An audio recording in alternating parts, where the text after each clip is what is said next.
right, welcome back, everybody. We had a beautiful afternoon out in Helena. You saw me outside. I was enjoying it. Everybody in Centennial Park was enjoying the day.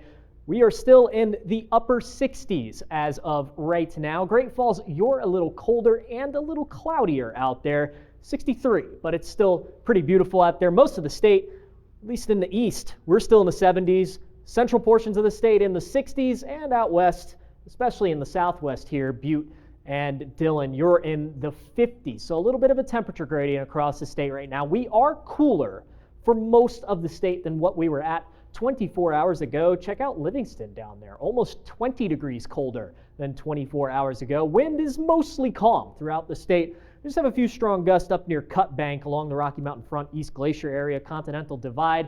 We have a west wind of about 15 to 20 miles an hour out there right now. Lots of weather alerts. I alluded to this in first weather. We saw the Elkhorn Mountains and where this advisory will be taking place all along I-15 here. Could get 1 to 3 inches of snow in pass levels. So it's going to be a little bit of a tricky travel day tomorrow and Saturday if you're heading down towards Butte on I-15.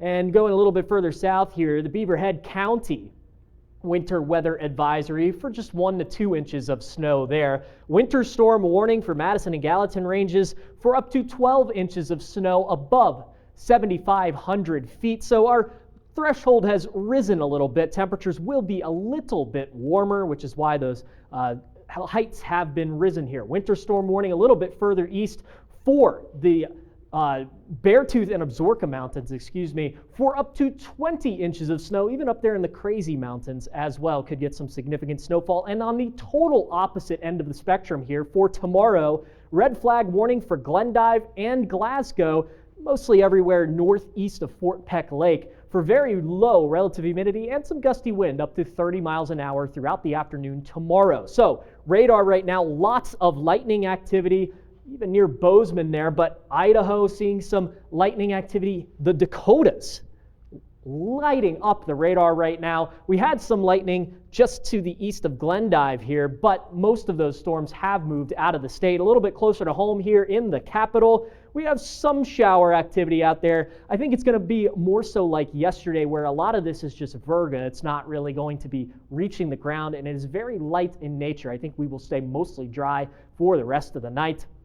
Here's that zoomed out look once again. The Pacific Northwest, very wet, and that's what's going to make its way into our state tomorrow and Saturday. Some severe weather going on in the Central Plains right now. So tracking these storms out for you here, Lewistown, you could see a few stronger storms as the sun starts to set, but near Bozeman, Livingston, Dillon, that's where we have those winter storm warnings. Notice the snow popping up there. We are going to have pretty steady snowfall over the next few days, and that's why we could have those isolated amounts of up to 20 inches of snow down there. But notice what's making its way into the picture in western Montana. Early tomorrow morning, Kalispell and Missoula could see some rain showers tomorrow in the morning here, and we'll have some scattered activity into the afternoon hours on Friday, but we'll have some heavier rain develop in the western mountains Friday night. And then notice what comes up out here.